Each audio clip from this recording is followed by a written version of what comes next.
think one partner can satisfy all your needs.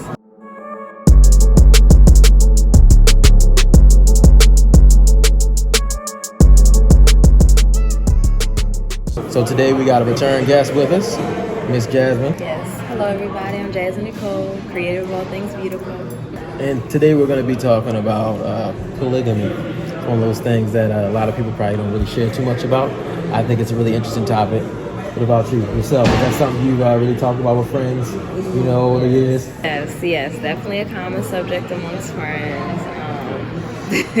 A common subject over years of spans of time. I think it's very interesting, and I think it's something that, although it may not be talked about a lot, like socially, I think it's an idea that it's appealing to a lot of people. It makes a lot of sense, but also I don't think the truth of what that really looks like is always fully shared. So let me ask you this: is it appealing to you? Is it something that you would entertain? Is it something that you entertained before? Yeah, I think I'm very much on the fence about it. I think when I was younger, I used to be very much into the idea, because I used to, and which I still very much do believe, I don't think one partner can satisfy all your needs in a way. And I'm not talking just physically, but I had to kind of ask myself. So because of that, would I want to really share myself or be with a person who we all shared ourselves in the with same, all in the same household? In the same household. Because in the sense you just said about not being able to feel like you can satisfy like that, or do all the things you need to do for that person, or you feel like that person can't do that for you. Does that mean yourself? Do you feel that you aren't enough to be able to satisfy like your partner? Does that mean you look at yourself that way as well? That's an interesting question. I don't think it's an idea about being enough or not. I think logically, it's a fact. You just know don't how think people it's, be like, you just the don't sky think it's is possible. blue. I don't think it's possible to get everything you need from one Can partner. you give an example of that? Because that's definitely a interesting approach. Yeah. And once again, I don't think that's something that we're raised to think about. I know a few married couples, nobody says things like that. I know a lot of divorced couples, nobody says things like that. I don't think people, you know how they say. Yeah, I've never heard it before until you said it. That's okay. It's something I came up with on my own. So, do you know the idea of it takes a village to raise a child? Yes, I've heard that many In times. hindsight, right? All adults, we're all just grown children. True. In hindsight, right? True. We were carrying children, memories from our childhood, traumas from our childhood, habits from our childhood. Obviously, a lot of growth and unconditioning happens, and you're still that person, right? So just like a child needs all this nurturing from several different places, like when I was growing up, my mama wasn't the only person who took care of me. My grandmother was around. I had plenty of other female figures in my life who stepped up to play a role in my life. So my mother didn't have to do everything. It takes that even as we're navigating the world as adults. You need somebody who you can talk to about your brand, who you can talk to about your entrepreneurship journey. You need somebody who you can talk to and vent about work and how crazy your boss is. You need somebody where, you're trying to figure out how to manage your money. Will you be able to do all that with just having a diversified portfolio of friends, though? You could. And I've met so many people in my life where their relationship was their bread and butter. They knew nothing else. Oh, they was I've run into that before with clients where they I don't have no friends. My husband's it or the wife's it, and that's it. And I'm like, no, you joking? And they're like, no, I'm serious. And I'm like, oh damn, you wasn't lying. So, which is kind of, that's scary to me. But it happens. It happens. And it happens. And some people are okay with it. Some people are okay with it. So I think in my mind before, I used to think, this person can't be everything to me, and I don't want to put that pressure on them. Maybe I could kind of, have another spouse or have another partner. But then I had to, first off, have a real conversation with myself about the responsibility that takes. It takes a lot for me to just communicate effectively with this one person. Now I got to report to two people what I'm doing. Hey, I'm coming home tonight. Hey, I'm doing this. Hey, You do a group text. And then somebody say something left, and now somebody upset. I'm saying that's what group text is. Because I've watched shows about, people who are engulfed in or who are trying to get into or start the polygamous lifestyles, and it's an idea of communication.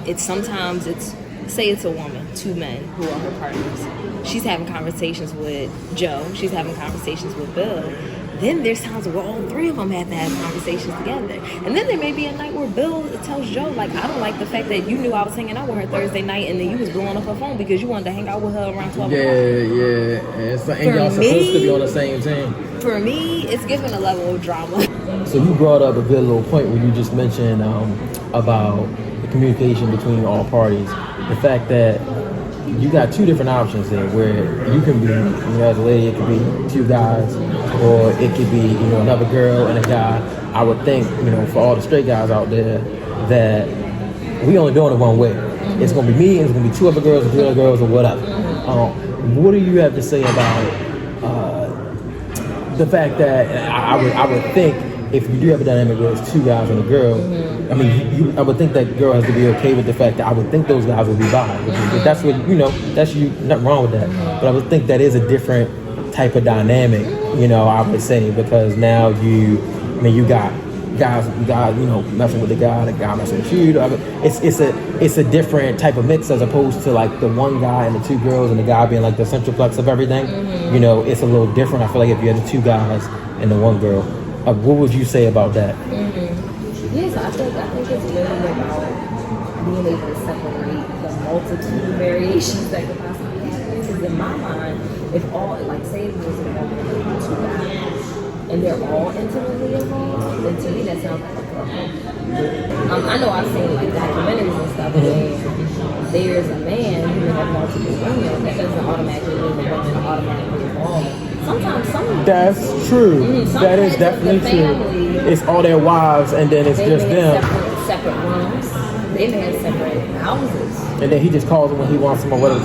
That's a good point. See, I'm thinking of it more in the American sense, not in the sense of like other countries where it came, where it might have originated where it just is. You can have 10 wives, but the 10 wives they don't interact physically in that sense. They work together, but they don't interact physically. I wasn't even thinking about that. And I think it's like that for a woman. I know the last documentary I saw, there was a woman who she had two partners, and they weren't intimate at all. But I think that's kind of why, It was separate intimacy. That's how it worked.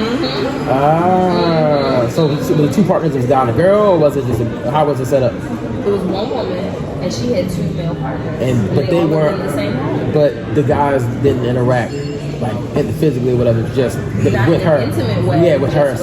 Yeah. So that is very interesting, because I guess that means that they're sharing her, but I guess they both only have one person, but it's split between the two guys. I really think that's interesting, because men tend to be more territorial. So I mean, I'm not trying to do that. Like I guess that's a testament to what you were saying, that there's so many different dynamics, and how you're gonna go about it. You really have to communicate about that before you actually do it. So again, for you said that's not something that you don't feel like it would work for you. For those considering a polygamous relationship, especially considering all the different ways that you could do it based off of what you just shared, what would be your advice to anyone looking to enter into that type of relationship? Ask yourself, are you willing to share somebody? That's really it. Especially share somebody in an intimate space. Because most people who practice polygamy together, they're usually sharing a home together, or they're at least involved in home spaces. It's different when you just dating other people, you outside, etc., etc. But that's really the question. Are you okay with, if you want to spend the time with Bill tonight, if Bill goes and wants to go hang out with Lucy tomorrow night? Is that something you're cool with? And you're in the house, so you can't unsee it. Big question. I want to close this out on.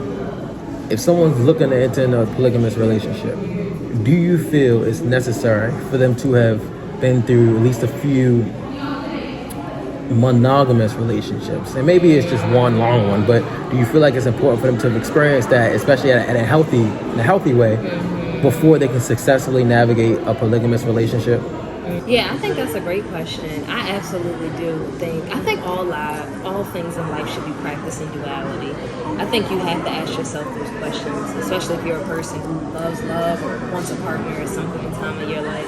I think it's important, definitely, to experience monogamy, I would think even preferably first, because you don't know what you really like until you try it. Yeah, and that's the standard form of relationship in the first place. So you don't want to like skip to the top of the level and you ain't even. And you can't even handle it. So I like Precisely. that you made that analogy, right? Like when we're going up a flight of stairs, you take one step at a time. If you never walked up a flight of stairs, Are you trying to and jump you just and like, skip? I'm gonna just do 2 steps at a time, you bound to fall and get your whole world rocked.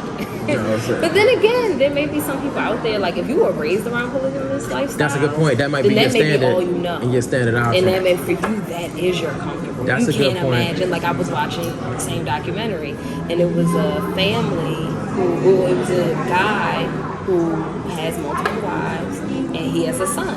His son, God looks like he's a teenager, but has multiple girlfriends.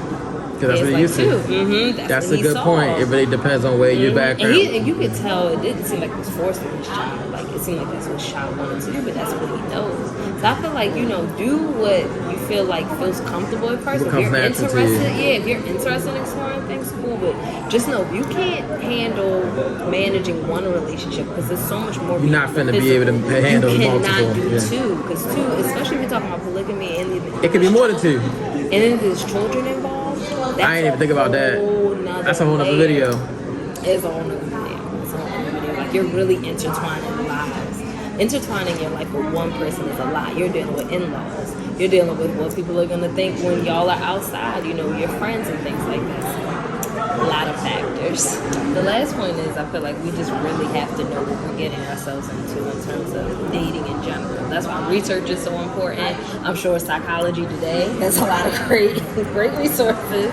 And Google's out there watching videos like this. Like I learned all of this over years of time and having conversations with people who I knew were exploring those ideas. But I would have never, if I didn't have the exposure to it, I wouldn't have known and wouldn't have been able to make a decision for myself. Because I used to, like I said years ago, I was always very open to it. Then as time went on, after you educated yourself, it came with all of that. So you really just gotta educate yourself and be honest with yourself. Yes. No, that very makes much sense. Being honest with yourself and being aware of what things sound good. I can have multiple partners. I know I can do that. But it's like, but can you really?